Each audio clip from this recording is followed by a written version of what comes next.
mu ne gannaaw loolu day laaj 24 décembre ak 31 décembre ndax dagan na ñu di ko màggal mu ne ndax dafa gis boroom kër yu bari di ko màggal doonte dañuy yokk seen dépense di ci bégal seen njaboot loolu mooy laaj bu njëkk décembre. lislaam bi ñëwee dafa xotti yoonu boppam yoon wi mu xotti lépp lu baax dugg na ci biir lépp lu mu ci dugalul amul njëriñ. Isa alayhi salaatu wasalaam yonent la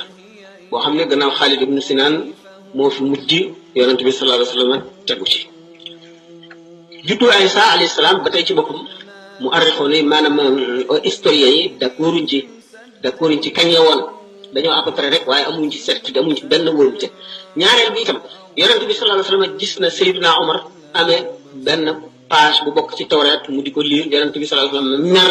ba mer mi feeñ ci kanamam mu ne ko giñ naa ci suñu borom ne Muusaa bu doon dund du def lu dul topp ma. moo di kon l'islam dafa dikk ñori lépp lu doon beneen yoon sànni fële tëral yoonu boppam.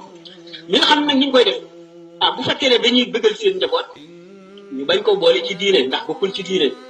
bëggal seen njaboot xëy na ku ne sañ na ko waaye lu tax mu tànn bis boobu xëy na bu fekkente ne dafa gis ne nit ñu bari xale yu bari ñi ngi leen di bëggal te doomam kon dana am lu ko naqari wala dana kii mu bëgg koo naxee xëy na loolu dara nekku ci waaye nga fas ne loo war a def la njuumte la ndax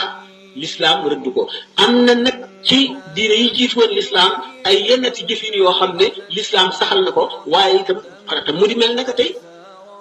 yawma ashura woor ko bi nga xamee ne yahud yi dañ ko daan def yonent bi sallallahu alayhi wasallam jóge Makka ñëw Madina gis yahud yi di ko def mu ne leen nun noo gën a yey ci Muusa maanaam